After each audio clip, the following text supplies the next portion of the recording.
ॐ भद्रं मे अपि वातय मनः।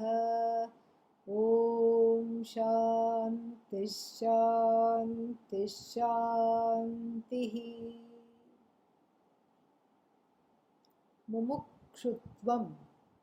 It's a mouthful. And it's a mouthful because it has to be carefully articulated, because it's a very important qualification for the study of Vedanta Shastra. Shastra means teaching. Vedanta means that which occurs at the end of the Vedas. The story of oneself that is revealed in the Veda to be free of sorrow, fear, afflictions, conflict, poverty mentality, thinking I don't have, scarcity mentality, and feeling always somebody is out to get me. These are all hallmarks of saṃsāra. Saṃsāra means a life where all these things, aforementioned things, are prevalent. Freedom from that is Mumukṣutvam, formed by the root verb much, to be free. So much, to be free, and then when you make it into a masculine noun, then we know what we are talking about, moksha. So much, to be free, then gives moksha. And this moksha, you make it into a desiderative noun. That also is a mouthful. What is a desiderative noun? Desiring for something. So, the desire for moksha is called mumuksha or mumukṣutvam. Both are okay. Three forms you can make. Mumukṣuta, mumukṣutvam, or mumuksha. All of them same thing. Desire to be free. Then the $1,000,000 question is, free from what? What is there to be free from? And for that we say, anything that you do not want.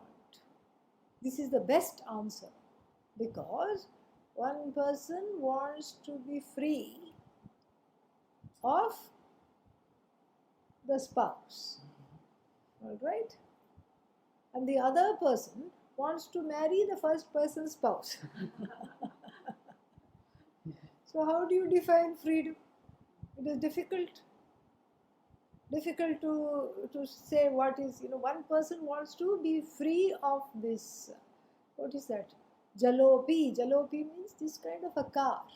More bekar than car. Bekar means useless. They say, oh Bhagavan, oh Lord, please send somebody who will buy this tin can. That's what the car is. Because it's so old, has so much mileage, nobody wants to buy. That he is desperate to sell. Then another person has somehow with great difficulty scraped a few pennies together. That's not enough to buy anything, and is hoping to at least buy some kind of a car. Suddenly sees the advertisement for this car. Cheap, wonderful, desperate to buy the car. And prays to Bhagavan. She prays to Bhagavan, please, by the time I get there, I have to take a bus and go there. By the time I get there, please, oh Lord, let it not be sold. Bhagavan says, Tathastu to the first one, Tathastu to the second one. Tathastu means, so be it. And then somehow connects both of them together. And then this is how we have, each one feels free. So we cannot define what is freedom, in a way. So because the sources of affliction and the sources which makes one feel bound are of many, many varieties. nana vidham, different varieties. And so therefore we define moksha as freedom from whatever one does not want to have ever. It's a kind of a negative definition. It is not a positive. Freedom is getting something. No, freedom is letting go of something. That is really the definition. In fact, it is in keeping with the whole Vedanta teaching, which is 9/10 dismissal of what one is not and 1/10 affirmation of what one is. Satchidanandam Brahma. One is Satchidananda. One is of limitless source of existence, that is conscious being. One is a conscious being who is not bound by the notion, I am this body. So this is moksha. Even without knowing the definition of moksha, every single person wants moksha. Every single person that we see in the universe is struggling for something or the other, something or the other. I want this, I want this, I want this, I want this, I have to have this, I can't live without this, I have to get rid of this, I can't live with this, like this. There are numerous attempts to gain what is called moksha, freedom. Freedom is always from something. When you say freedom, it is always in relation to being free of something. And so the word freedom is like that. It takes the fifth case, of, freedom from, freedom of, free of, freedom from. And this is how it is defined. But then when we look into what is ailing each and every person, one thing emerges in common. And what is that? If I have certain things in my life, I suffer from a sense of bondage. Why do I say a sense of bondage? Why do we say that? Because this bondage is going and coming, going and coming. If it was there all the time, I would learn to live with it. Like a skin disease, you scratch and you learn to live with it. It doesn't go. It comes quickly but doesn't go quickly. You learn to live with it. You say, okay, this is how it is. But one struggles to be free of this. And there seems to be some knowledge in each and every head of what life is like with this amorphous concept of freedom. In sleep, no credit card problems, no telephone issues, no, no desire to get rid of anything, no pain, no sorrow, no anxiety, no what will people think it is disease. What will happen? Who will be there for me when I grow old? Wow. Therefore, I have to have a few people around. And I have to go look them up when they are sick so that they can come look me up when I am sick. All these things are not there in sleep. One is even blissfully unaware of one's own body. One is unaware. Mind, one is unaware. How I look, I'm not concerned. That's why people can open the mouth and be drooling on one side and still have no shame, no self-consciousness about it at all. And in sleep, one has moksha. That's why everybody is excited to go to sleep and don't want to get up. Nobody wants to get up. This is called vyabhichara. There is a contradiction.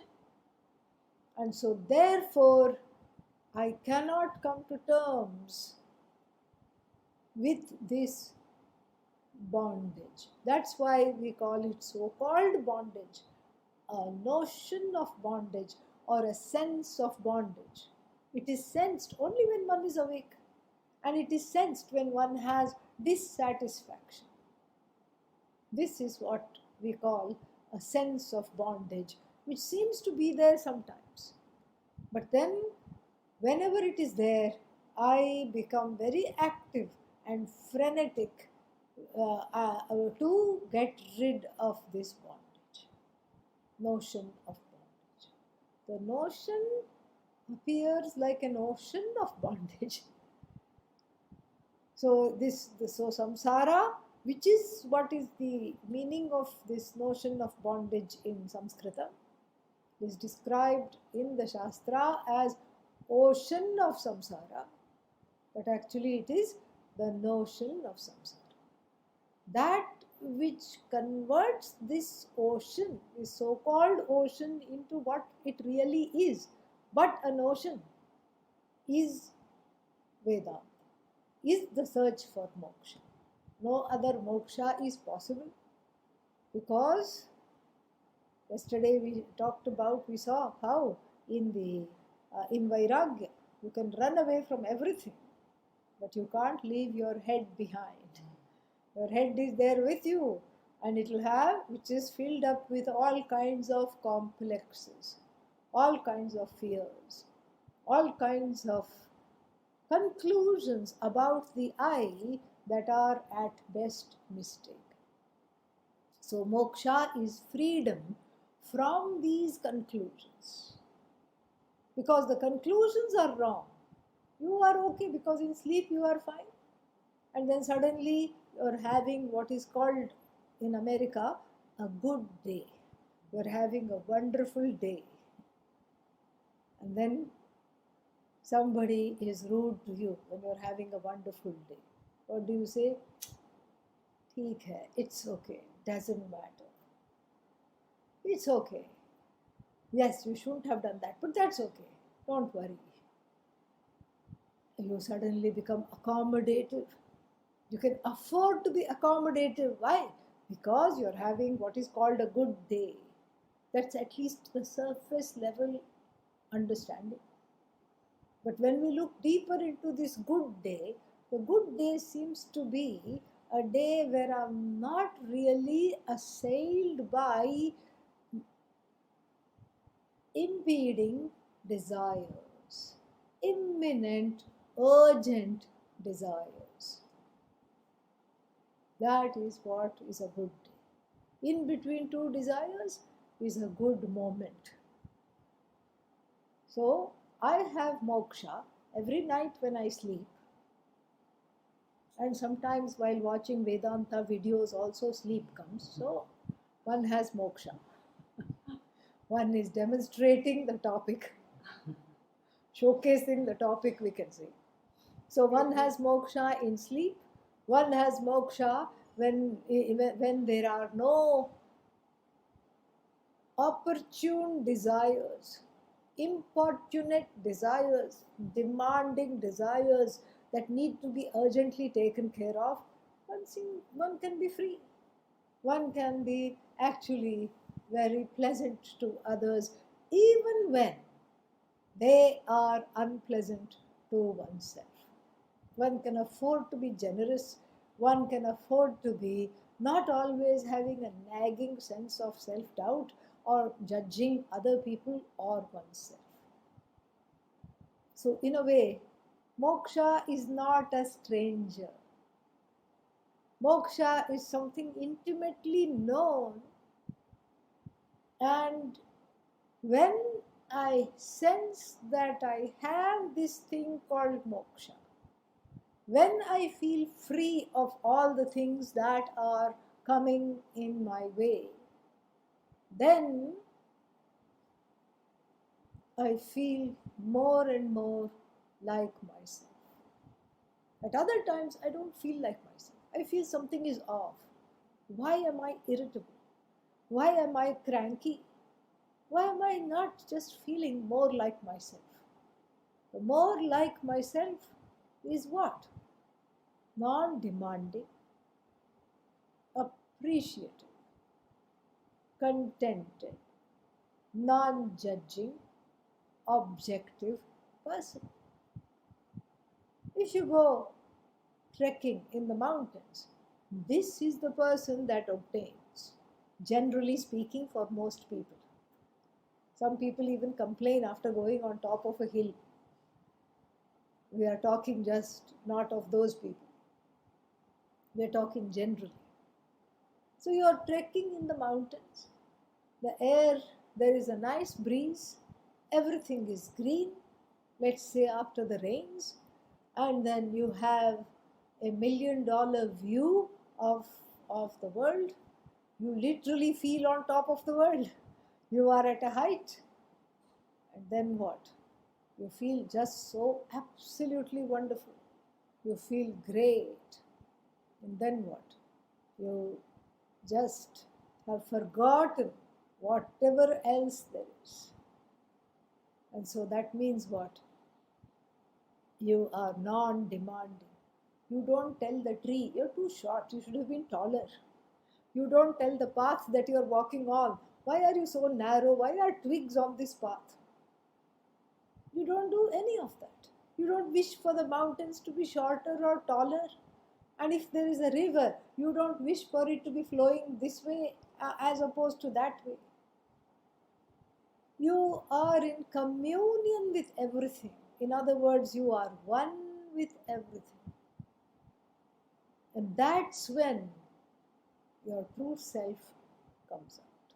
That is Mukta Purusha, a person who is free of this constant messages, wrong messages about oneself, about other jivas, other people in the universe, about the Jagat, the world, and about Ishvara, the Lord. This is moksha. This is what one wants. This is what one wants to be. The problem is, it's already an accomplished fact, and one does not know. So these fleeting instances of being non-judgmental, accommodative, appreciative, contented, an objective person without even a shade of subjectivity is something that is already familiar to me. Familiar it is all right, but it seems to be elusive. It seems to come and go. Searching for it as one searches for objects in the universe is what? Is like the sun, Surya Bhagavan, Sun Devata, Surya Devata. Devata means celestial. This sun searching for the night. The sun is very intrigued. We have a story like this. Narada, the sage, goes and tells the sun that you are so famous, everybody is doing Surya Namaskar, they are doing Namaskar to you. And they take so many names, they take all your names, they pray to you. Everybody. And Narada, of course, is a little bit of a mischief maker. What does Narada say? Yeah, almost everybody. What do you mean almost, Narada? Tell me, who is not seeing me? Who is not praising me? There is one lady. Who is she? Her name is Ratri, Miss Night. Miss Night doesn't want to have anything to do with you. Where is she now? She is in America. Here, let's turn around the horses and go. And Narada is there for the ride because he wants to watch the fun. And then they go to America. Wherever the sun goes, what does he bring? Dawn, light. Where did she go? Where did she go? Narada keeps quiet. He asks other people, where is Ratri? Oh, she just left. She's on her way. She's right now in Saudi Arabia. Soon she will come to India. And then she will go to Japan, then she will come back here. Okay, I'll just wait here. And he can't wait because the horses are restless. 7 horses, each one of the color of the rainbow. This is how we visualize.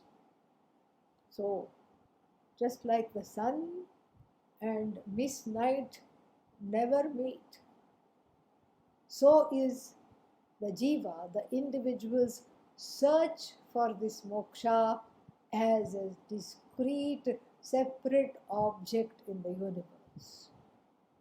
You can find mocha, Starbucks, a drink. Moksha you will not find. But yet, undeterred, we look for it as though it is one more object, one more thing to get. Where are you going to get it? It's like the fellow who came and told, who did a lot of tapas, means stood on one leg, performed a lot of religious austerities. Bhagavan came. What do you want? Oh Lord, Swami, I want a head on my shoulders. Bhagavan did not share what he thought. Bhagavan thought, it's obvious even though you have one, it is of no use because you are not using it.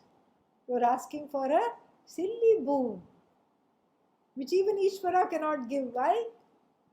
You already have it.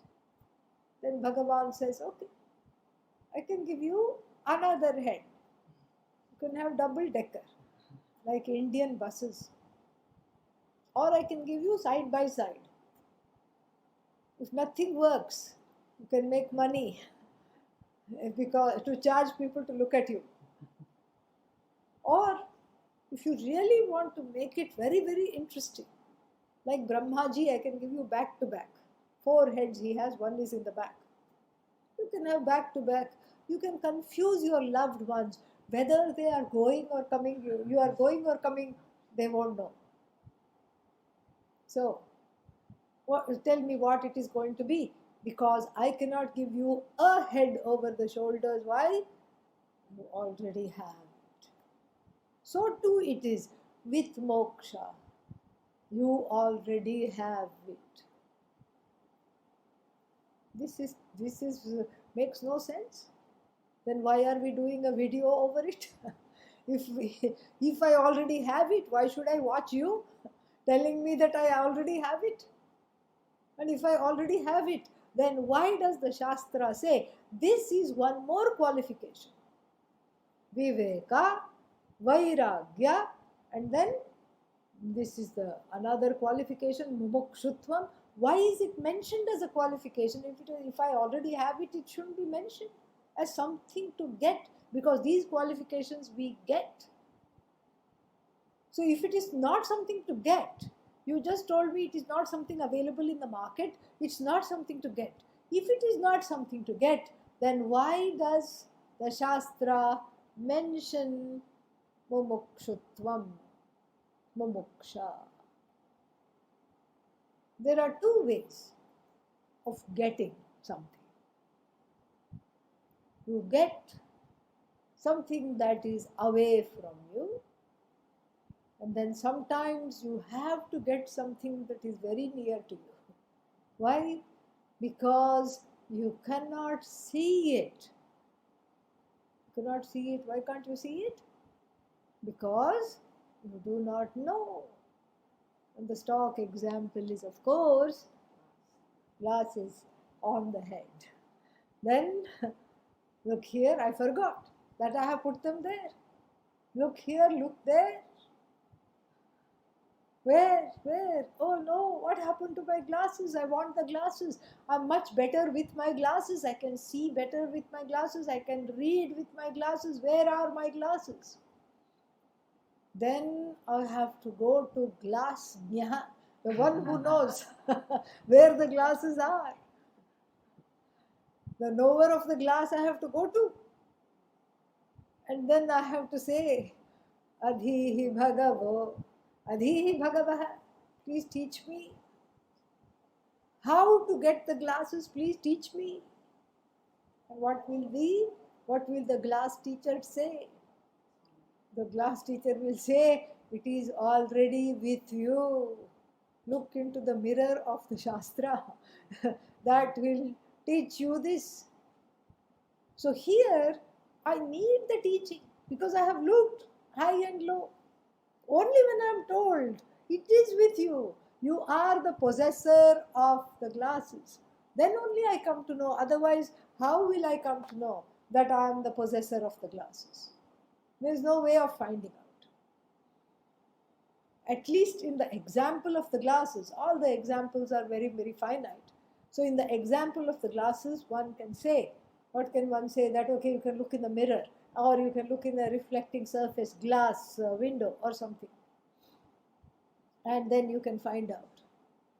But the Shastra alone reveals the truth that you are already free. So that Shastra, the way one looks at it, at that Shastra which is my lifeline.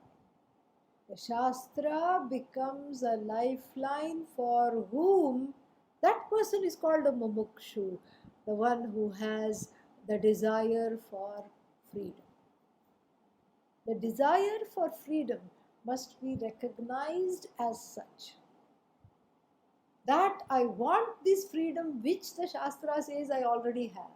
Why? Because I cannot enjoy it. Just like the glasses, I have them but I cannot enjoy clear reading. Everything looks garbled because I don't feel like I have them. I can't find them. Similarly, the moksha is sitting somewhere, wherever the values of compassion, etc. reside. That's where moksha is. But it is eclipsed. It is eclipsed. It is eclipsed, as it were, by my raga, strong preferences, by my prejudices, dvesha, strong ones. It is eclipsed by searching for moksha itself is an eclipse. Searching for moksha as an object itself is an eclipse.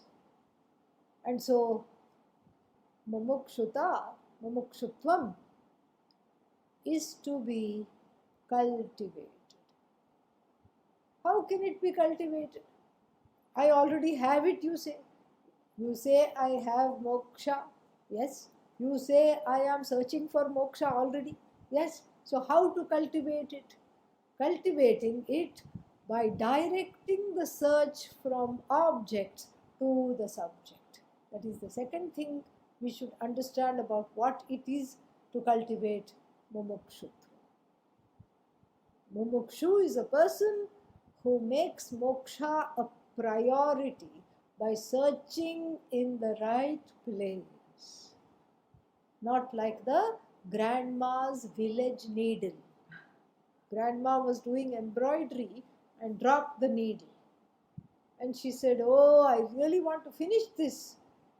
And I can't find my needle. I can't find my needle. Soon a small crowd gathered to help the grandma find her needle. Everybody looked and nobody could find.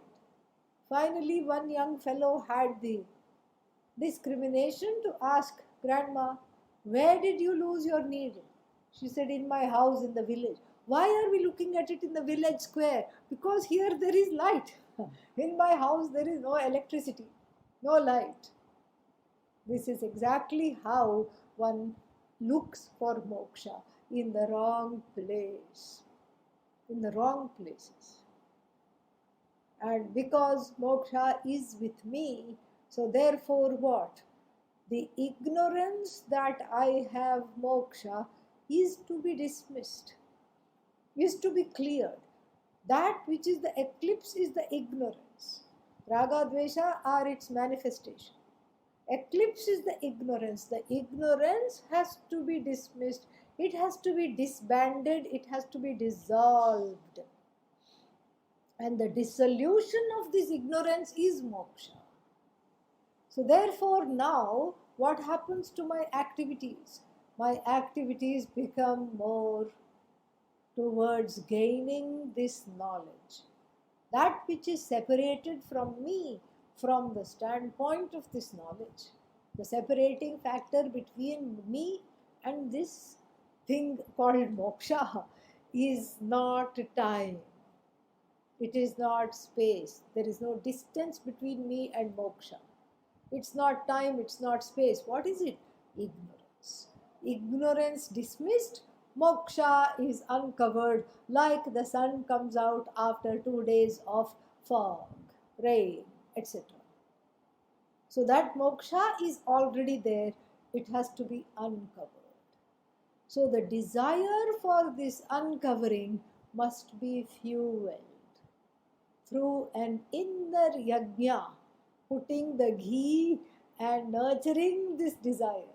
Like the fire ritual, what do people do? They keep putting ghee. And when you put ghee, what happens?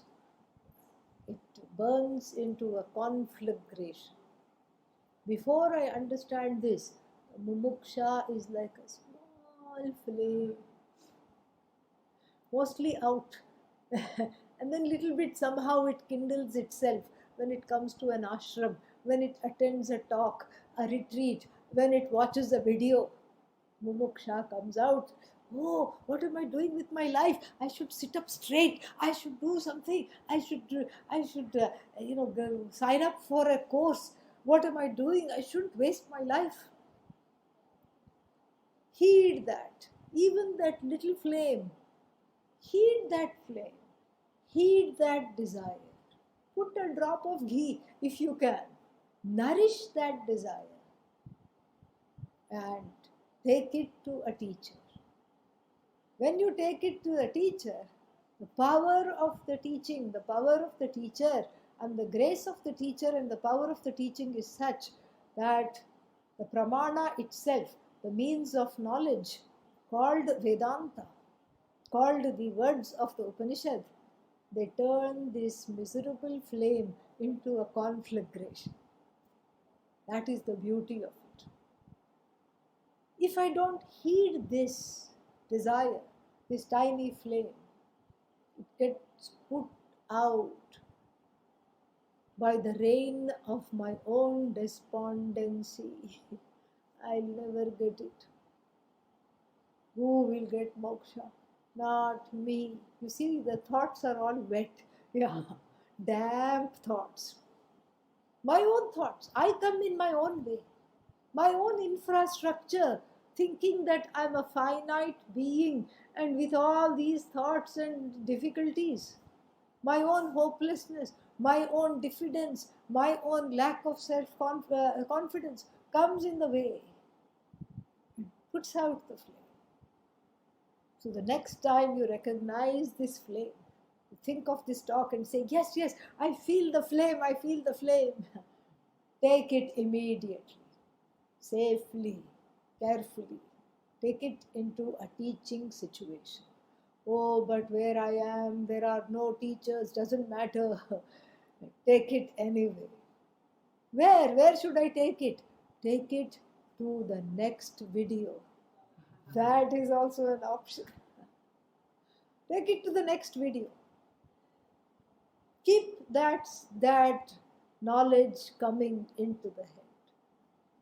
Fill up the antahkarana, the heart, the mind, with these teachings repeatedly, constantly. And then the person who is able to do that is the person who, we say, gains moksha. Mumuksha has to be a special desire that is specially cultivated, which includes all the desires. In fact, anything that you desire is the desire for moksha. What do we go after? We go after something that will give me peace of mind. That is moksha. You go after something that you feel is giving you some happiness. That is moksha. You go after something that makes you get rid of all your problems. That is moksha. You go after something that distracts you from anything that you cannot handle. That is moksha. Every desire, the truth of what you are seeking is moksha. All the desires are wearing a mask. Like we have a festival in America called Halloween. The children wear different disguises and come. And then you give them sweets, you give them some candy, chocolates. Sometimes the children are very clever. They come, same child comes wearing different costume. Moksha is like that. The desire for moksha is the same desire wearing different costumes. We go for the glitter. We go after the costume. Go after what is behind the costume. You will find that it is this desire to understand the truth of who I am. Moksho me bhuyat iti ichha, the desire to be free from all these wrong conclusions I have come to understand wrongly about the nature of who I am.